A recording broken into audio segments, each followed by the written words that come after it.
éducative, l'implication pour l'éducation reste à développer. Et puis un dernier intérêt de recherche qui a pas mal d'attention, c'est tout ce qui est enjeux socio-éthiques, des usages numériques des apprenants pour lesquels l'école a un rôle éducatif à jouer. Alors là, on parle du sexting, cyberbullying, gestion de l'identité numérique, etc. Les élèves, ils utilisent beaucoup les technologies, ils les utilisent pas forcément de manière avisée et ils n'ont pas forcément une vue des usages, mais aussi des conséquences des usages, notamment avec la réalité online et des liens avec la réalité offline, etc.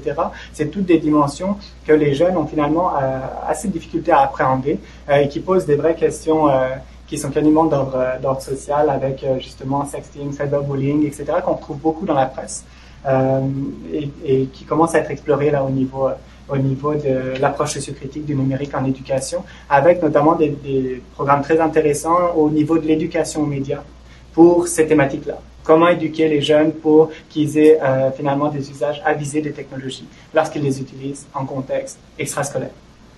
Alors donc, j'ai regroupé les principales recherches, sans doute, de l'approche sociocritique dans ces 4 parties-là, dans ces différents intérêts de recherche. Si on récapitule un peu ce qu'on a vu jusque-là, on a donc le contexte scolaire initialement avec les usages numériques éducatifs en salle de classe pour rendre l'apprentissage et l'enseignement plus efficaces. Et c'est là-dedans qu'on retrouve principalement nos approches didactiques et psychopédagogiques du numérique. Puis l'idée de l'approche sociocritique, c'est simplement de mettre en relation ce contexte scolaire avec le contexte extrascolaire et notamment donc avec les usages numériques des jeunes en contexte extrascolaire. Donc certains vont être éducatifs, mais pas tous. Donc dans le contexte extrascolaire, on a beaucoup plus de variation et de diversité des usages en termes de nature et de visée. Et si on replace maintenant les intérêts de recherche dont on parlait, on va avoir bien le convergence entre usages numériques en contexte extrascolaire et scolaire qui va donc cibler les 2 contextes, jouer sur les 2 contextes et voir quelles sont les variations qu'on observe de l'un à l'autre. Éducation aux enjeux socio-éthiques des usages numériques, qu'est-ce que l'école notamment peut faire pour orienter les jeunes vers des usages numériques avisés en contexte extrascolaire. Et puis les inégalités numériques et leurs incidences éducatives, donc comment les usages numériques des jeunes sont influencés par les inégalités socio-culturelles plus larges et quelles incidences sur le contexte éducatif, scolaire. Et puis finalement, donc la dimension culturelle et migratoire des usages. Comment est-ce que les jeunes utilisent les usages numériques? Comment est-ce que ces usages numériques en contexte extrascolaire par des jeunes migrants ou des jeunes issus des minorités ethnoculturelles peut être mis à profit pour leur intégration linguistique et scolaire? Donc, ça recadre un peu les intérêts de recherche. Et donc, on voit que l'approche sociocritique n'est pas simplement le fait de l'extrascolaire par rapport à aux approches didactiques et psychopédagogiques qui seraient le fait du scolaire. En fait, l'approche sociocritique est à cheval entre contexte scolaire, contexte extrascolaire, et elle se propose de faire un peu la jonction entre ces 2 contextes. Alors, c'est là qu'on arrive au point important, mais je pense que ça transparaissait dans les propos avant. L'approche sociocritique, elle est finalement complémentaire, ou elle se veut complémentaire aux approches didactiques et psychopédagogiques. Il ne s'agit pas de privilégier l'une aux dépens d'autres, mais plutôt de reconnaître que le numérique en éducation gagne à ajouter un niveau d'analyse supplémentaire qui prenne en compte justement le contexte et le profil socioculturel des apprenants pour les raisons qu'on a mentionnées. Et ça ne veut pas dire que toutes les recherches dans le numérique en éducation devraient avoir ces 3 niveaux d'analyse, didactique, psychopédagogique et sociocritique, mais que le domaine en tant que tel gagne à avoir dans son répertoire ces différents types d'objets, d'approches, etc. Il est enrichi par ça. Alors, c'est là qu'on arrive, donc ça c'est pour les principes généraux de l'approche sociocritique. Maintenant, on en arrive à une mise en pratique de l'approche sociocritique. On a posé les grandes lignes, mais ça reste relativement décontextualisé, général, si on ne l'applique pas. Ce que je propose, c'est finalement, à travers cette question-là, de déplier l'approche sociocritique et de voir un peu ce qu'elle peut apporter, quelle est sa pertinence pour le numérique en éducation. Et la question à laquelle j'ai pensé, c'était les natifs du numérique, nouvelle génération d'apprenants avec point d'interrogation. Comment est-ce qu'on interroge ça? d'un point de vue sociocritique, sachant, pour être honnête, que c'est une question qui a déjà été abordée par l'approche sociocritique. L'idée, c'est plutôt de montrer comment l'approche sociocritique a répondu à ça et de souligner par là même sa pertinence pour le numérique en éducation. Alors, le contexte initial dans lequel on part, avant même de répondre à cette question, c'est une explosion des termes pour caractériser les nouvelles générations d'apprenants. Alors, ces nouvelles générations d'apprenants, qu'on parle de natifs du numérique avec Prensky, qui est sans doute le terme qui a été le plus utilisé, mais aussi Next Generation, New Millennial Learners, Millennials, etc., etc. Tous ces termes-là visent à décrire un rapport étroit des jeunes vis-à-vis du numérique, notamment pour apprendre. Okay? Tous ces termes-là décrivent le rapport des jeunes avec la technologie, un rapport très étroit, parce qu'ils seraient nés avec la technologie. Okay? Autrement dit, parce qu'ils seraient nés avec la technologie serait pour les jeunes un langage, une langue première. Okay? Alors, ça décrit, c'est exactement ce que dit Redeker ici, en disant qu'il y a plusieurs études qui indiquent que les jeunes générations qui ont grandi là entourées des nouvelles technologies, donc à partir des années 1980, et me demandez pas pourquoi cette date-là, je ne sais pas, puis je pense qu'ils ne le savent pas non plus, montrent des styles d'apprentissage parce qu'ils seraient nés avec les technologies, donc les technologies auraient modifié leur façon d'apprendre, hein, quasiment de manière intrinsèque, biologique, etc. Alors, toute l'idée donc des natifs du numérique, c'est de dire que les natifs du numérique parlent couramment le langage technologique, et on l'oppose bien sûr aux immigrants du numérique, et ça c'est le second terme qu'a fait Prensky. Les immigrants numériques, c'est les adultes, et en contexte scolaire, c'est bien sûr les enseignants. Okay? Donc les enseignants, eux, seraient nés avant l'arrivée massive des technologies au niveau social, donc ils ne seraient pas capables de parler les technologies comme une langue première, ça resterait toujours pour eux une certaine langue seconde, voire étrangère. Okay? Ce que ça fournit, cette dichotomie-là entre enseignants et élèves vis-à-vis du numérique, c'est une certaine pression mise sur les enseignants à intégrer le numérique, je veux dire non pas dans un rôle formateur, responsabilisant, etc., mais plutôt dans un rôle d'urgence pour s'adapter à des nouvelles générations qui changent, et derrière ça, on retrouve un peu un discours déficitaire, à savoir adapte-toi ou tu vas pas y arriver, tu vas plus y arriver, tu vas plus pouvoir fonctionner. Donc, ça c'est le contexte initial. Quand on regarde un peu cette logique et la rhétorique des natifs du numérique, on retrouve finalement deux postulats qui sont enchâssés à l'intérieur de cette idée-là. Il y a d'abord l'idée que les nouvelles générations d'étudiants donc entretiendraient un rapport étroit avec le numérique. D'autre part, le deuxième postulat, c'est que parce qu'il y a ce rapport étroit, elles seraient nécessairement disposées à apprendre avec les technologies. Et c'est là que je propose d'en venir à l'approche sociocritique et aux études sur l'approche sociocritique pour examiner ces deux postulats. Et on voit que ces deux postulats relèvent déjà d'une certaine approche critique où on va questionner un peu les discours tout faits là qui reposent, enfin qui nous questionnent parce qu'ils reposent sur, ils sont relativement autonomes, là, ils vivent d'eux-mêmes et c'est jamais bon signe au niveau critique. Alors premier postulat, les nouvelles générations d'apprenants entretiendraient un rapport homogène et étroit avec le numérique. Alors, pour y répondre, on peut aller s'intéresser aux usages principaux des jeunes. Qu'est-ce que les jeunes font avec le numérique? Alors, pour le cas du Québec, on a peu de données sur les jeunes adolescents. Par contre, on a le CEPRIO qui pose des enquêtes régulières sur les 18-34 ans, qui est la tranche la plus jeune de leurs enquêtes. Donc, c'est cela que je suis allé voir. Et on voit effectivement qu'il y a les usages relationnels qui sont très forts avec Facebook pour 81% de ces personnes-là. Des usages médiatiques, ludiques, avec YouTube à 76%. Téléchargement de musique qui est là également. Des usages informationnels, par exemple conditions météorologiques, mais il y en a d'autres beaucoup aussi, comme les nouvelles, comme tout ça. Des usages utilitaires, comme les services financiers en ligne, qui seraient moins pertinents pour nos jeunes du primaire ou du secondaire, qui est plutôt spécifique à leur tranche d'âge. Donc effectivement, des usages là qui sont quand même massivement distribués, puisqu'on est dans 80%, 67%, 72%, etc. Donc on peut dire qu'il y a une grande majorité des jeunes qui...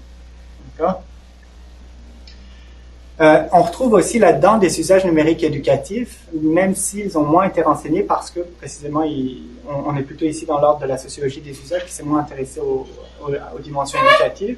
Mais on retrouve les usages numériques éducatifs. Certains sont formels, par exemple des usages de logiciels éducatifs. Les logiciels éducatifs sont par nature, ont une visée et une intention éducative. Donc, effectivement, les usages de ces outils-là vont généralement être teintés par cette intention première et vont être des usages numériques éducatifs formels. Et puis d'autres usages qui sont non formels, c'est-à-dire où il y a des visées éducatives qui sont plus ou moins conscientes de la part de l'apprenant, mais qui peuvent éventuellement générer des apprentissages. Jouer à un jeu, par exemple, en anglais, avec du vocabulaire que l'apprenant, que l'élève, en fait, va petit à petit prendre, incorporer, écrire un blog, etc. Tous des usages là, qui sont moins formels, mais qui peuvent donner lieu à des apprentissages. Alors ça, c'est les principaux types d'usages qu'on retrouve. Les usages éducatifs, difficiles donc de les renseigner avec la même exactitude, mais les usages non éducatifs, on les retrouve en masse et puis ils sont effectivement massifs chez les jeunes. La question qu'on peut se poser, c'est oui, donc il y a beaucoup d'usages qui sont chez les jeunes puis de façon massive. Est-ce que malgré tout, ils sont homogènement ou hétérogènement distribués parmi les jeunes générations? Autrement dit, est-ce que toutes les jeunes font tous ces usages numériques-là, ou est-ce qu'on a des groupes ensuite ou des profils d'apprenants qu'on trouve et qui se distinguent dans leurs usages? Et ce qu'on retrouve quand on se pose cette question-là, c'est finalement une grande variation des usages numériques des jeunes en contexte extrascolaire, au sein d'une même génération d'apprenants. Donc l'argument générationnel des natifs du numérique né à partir de 1980 ne tient pas dans ce cas-là, puisque ça se passe au sein d'une même génération, et suivant des variables numériques, socioculturelles, individuelles, etc. Donc il y a bien variation des usages entre les jeunes d'une même génération et non pas un rapport homogène aux technologies. Rapport très hétérogène des apprenants, en fait ce qu'on retrouve dans les grandes enquêtes, c'est une minorité d'usages qui serait très répandue parmi les jeunes, et cette minorité, c'est justement celle que je vous ai montrée, Facebook, YouTube, c'est principalement ça. Ça, c'est commun à tous.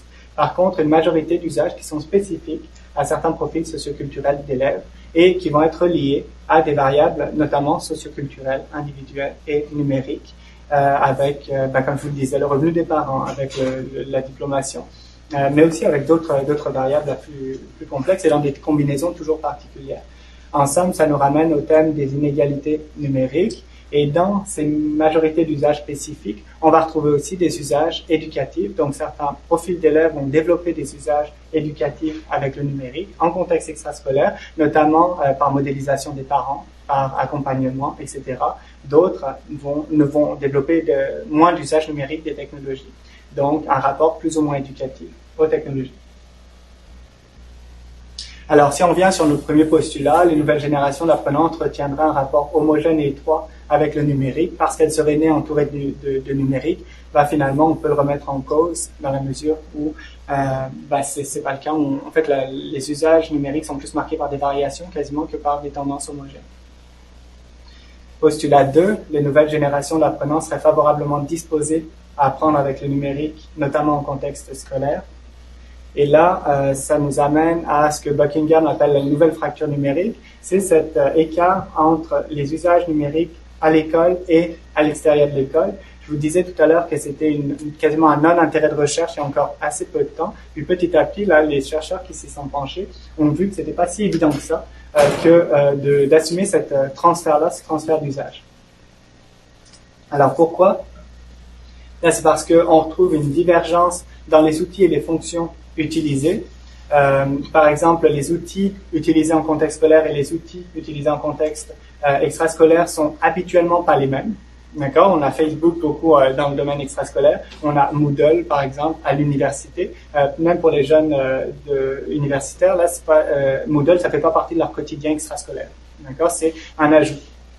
Et ensuite, même quand on a les mêmes forums utilisés, on ne demande pas forcément aux jeunes d'en utiliser les mêmes fonctions quand ils sont en contexte scolaire.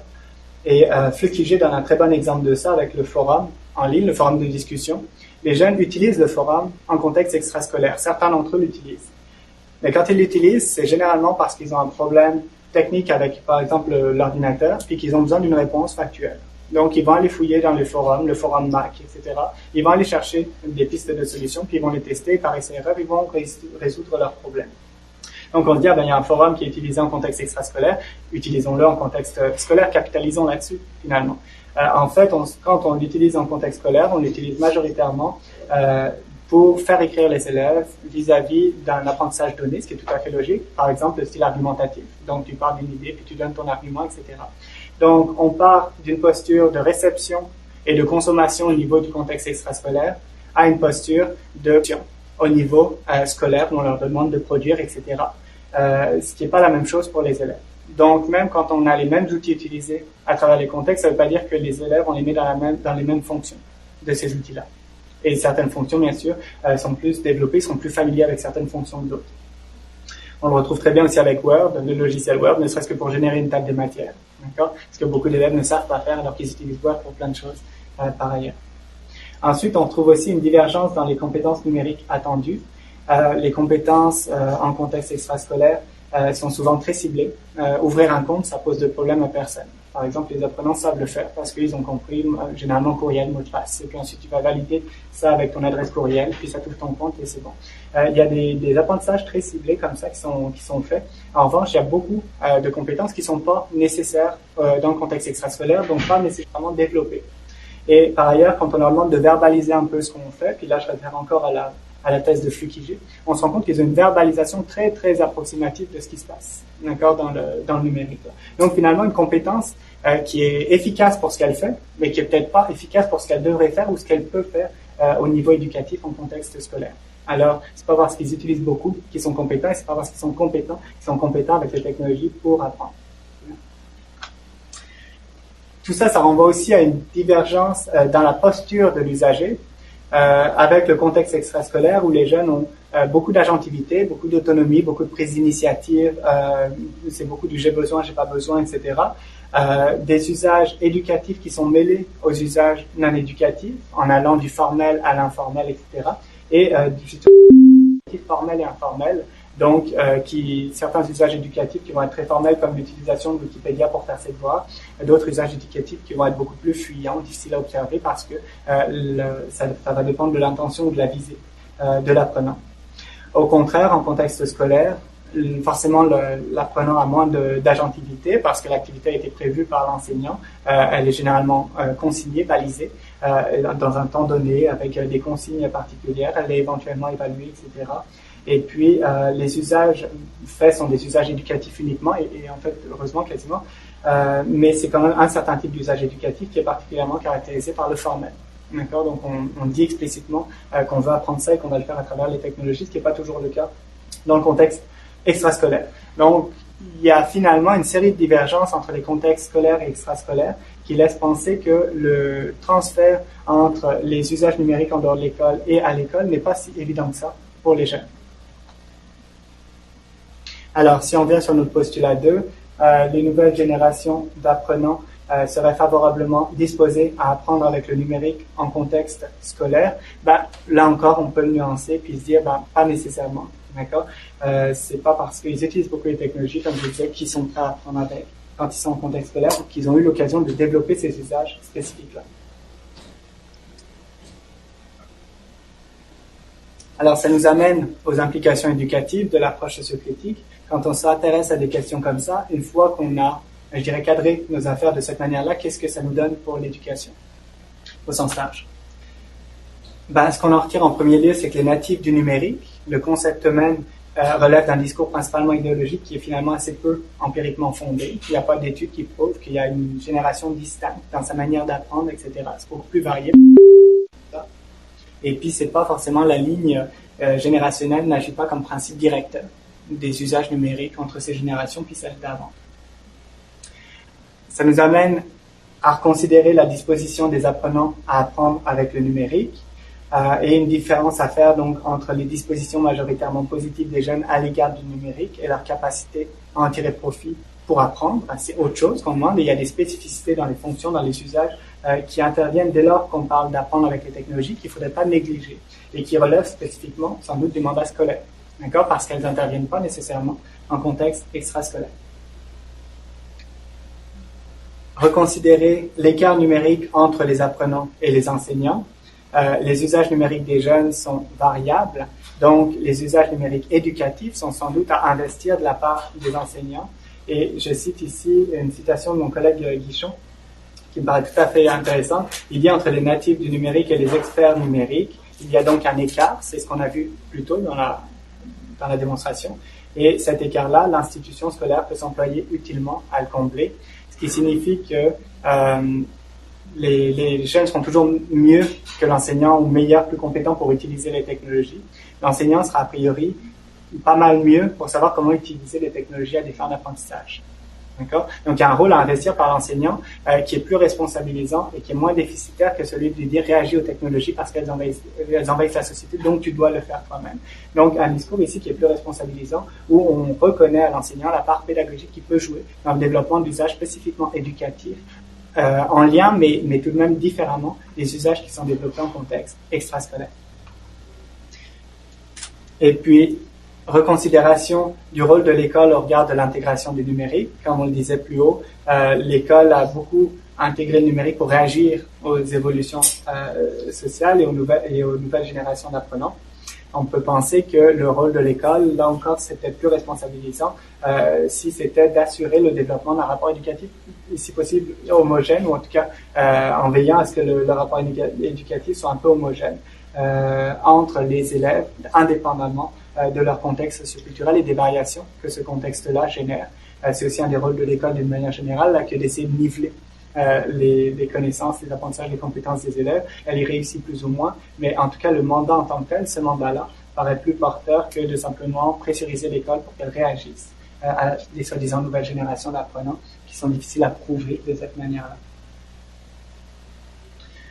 Alors, ça nous amène aux conclusions avec les retombées, les défis et puis les perspectives.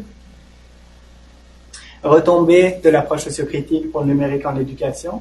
Ça permet un élargissement du domaine d'études du numérique en éducation en cumulant et non pas en excluant, mais en cumulant didactique, psychopédagogique et sociocritique.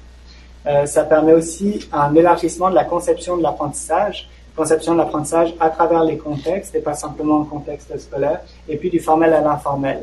Alors, quand on ouvre cette porte-là, on ouvre une porte intéressante, mais aussi extrêmement complexe parce que ça remet en question la notion même d'apprentissage. C'est quoi l'apprentissage, puis jusqu'où est-ce que j'arrive à observer des traces d'apprentissage, particulièrement lorsqu'ils deviennent informels. Et puis enfin, ça permet une formalisation et un recadrage de certains discours, de certaines questions ou de certains enjeux autour du numérique en éducation. Et ces enjeux-là, si c'est pas le numérique en éducation qui les prend, ben c'est un peu personne parce que c'est pas la sociologie des usages qui a tendance à les prendre, ça n'enlève pas vraiment d'elle non plus. Un des défis de l'approche sociocritique, il y en a plusieurs, mais j'ai focalisé sur celui-ci, c'est justement les usages numériques éducatifs. À partir du moment où on prend en compte le contexte socioculturel, c'est sûr qu'on donne une autre dimension aux usages numériques éducatifs, parce qu'ils sont plus formels seulement, et puis parce qu'ils sont enchâssés dans des usages éducatifs qui ne sont non éducatifs et dans des contextes socioculturels des apprenants, de sorte qu'ils deviennent beaucoup plus complexes. Alors, à l'heure actuelle, dans l'approche sociocritique, c'est encore difficile là, de s'entendre sur une définition ou une catégorisation des usages numériques éducatifs, notamment dans leur version informelle.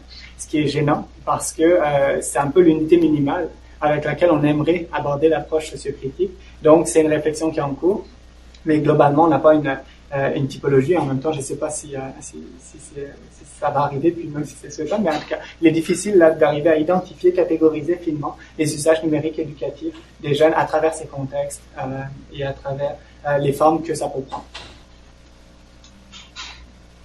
Et puis les perspectives, je dirais, c'est que l'approche sociocritique s'est principalement développée dans l'espace francophone jusque-là, avec des équipes qui se trouvent notamment au Royaume-Uni, en Australie et puis aux États-Unis.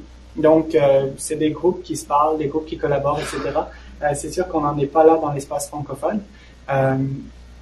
Alors, toute l'idée, et en même temps, ça fait partie un peu de l'excitation de l'approche, c'est d'arriver à peut-être réunir, formaliser, structurer les approches, les expertises qui s'intéressent à l'approche sociocritique du numérique en éducation. Et dans cette perspective-là, voilà. C'est pas un lancement officiel, là, le site n'est pas encore prêt, mais c'est un site qu'on est en train de monter avec mes collègues sur Numérica, qui serait l'approche sociocritique du numérique en éducation, avec une petite partie pédagogique, qu'est-ce que l'approche sociocritique, qui sommes-nous, etc.